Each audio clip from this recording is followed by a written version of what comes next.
وقاتلوهم حتى لا تكون فتنة ويكون الدين لله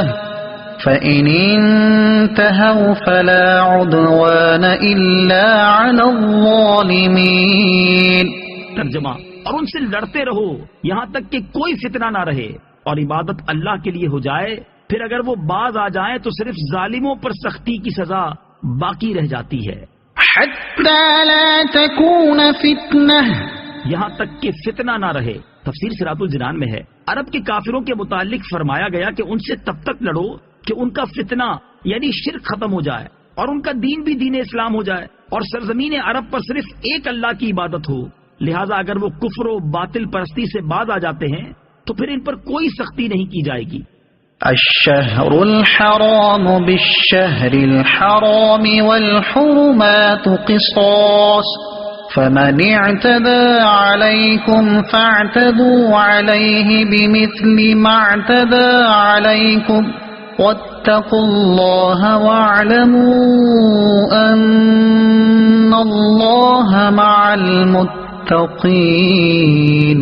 ترجمہ، ادب والے مہینے کے بدلے ادب والا مہینہ ہے اور تمام ادب والی چیزوں کا بدلہ ہے، تو جو تم پر زیادتی کرے اس پر اتنی ہی زیادتی کرو جتنی اس نے تم پر زیادتی کی ہو، اور اللہ سے ڈرتے رہو اور جان رکھو کہ اللہ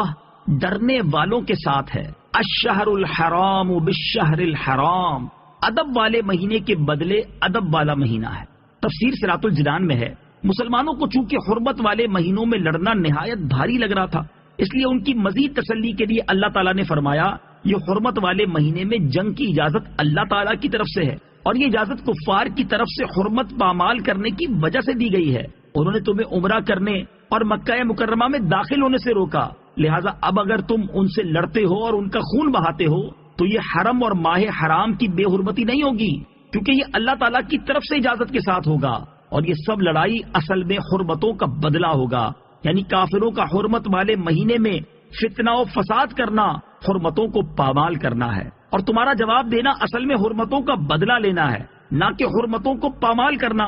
یوں سمجھ لے کہ ڈاکو کی گولی کے جواب میں اگر پولیس گولی چلائے تو پولیس کو مجرم نہیں کہیں گے، بلکہ ان کے فعل کو حفاظت و ذمہ داری کہا جائے گا۔ قاتل کے قتل کو زیادتی نہیں کہیں گے، بلکہ اسے قصاص کہا جائے گا۔ فمن اعتدى علیکم،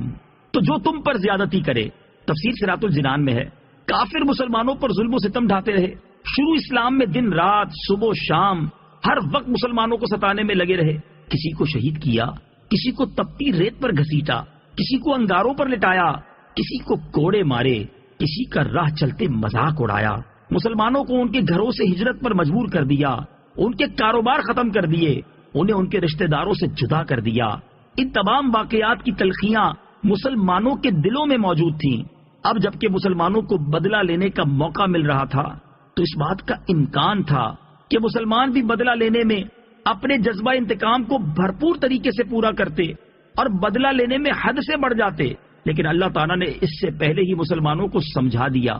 کہ تم پر جنہوں نے زیادتیاں کی ہیں تمہیں ان سے بدلہ لینے کا اختیار تو دیا جا رہا ہے، لیکن تم اتنا ہی بدلہ لے سکتے ہو جتنی انہوں نے تم پر زیادتی کی، اس سے زائد کی تمہیں ہرگز اجازت نہیں۔ لہذا بدلہ لینے میں بھی تقویٰ اور خوف خدا کو پیش نظر رکھو، اور یہ جان لو کہ اللہ تعالیٰ کا قرب اور معیت اسی کو نصیب ہوگی جو ہر حال میں تقویٰ اختیار کرے گا۔ بدلہ لینے سے متعلق دین اسلام کی حسین تعلیم، کیا حسین تعلیم ہے اور کیا پاکیزہ تربیت ہے۔ جس وقت جذبات مچل رہے ہوں، جذبہ انتقام جوش مار رہا ہو، دشمن قبضے میں آنے ہی والا ہو، غلبہ حاصل ہوا ہی چاہتا ہو، اس وقت بھی تقویٰ کا، عدل و انصاف کا درس دیا جا رہا ہے، زیادتی کرنے سے منع کیا جا رہا ہے۔ کیا روئے زمین پر کوئی دوسرا ایسا دین قانون ہے جو اپنے ماننے والوں کو اس طرح کے اعلیٰ اخلاق اور پاکیزہ کردار کا درس دیتا ہو؟ ہرگز نہیں، یقیناً یہ صرف اسلام ہی ہے۔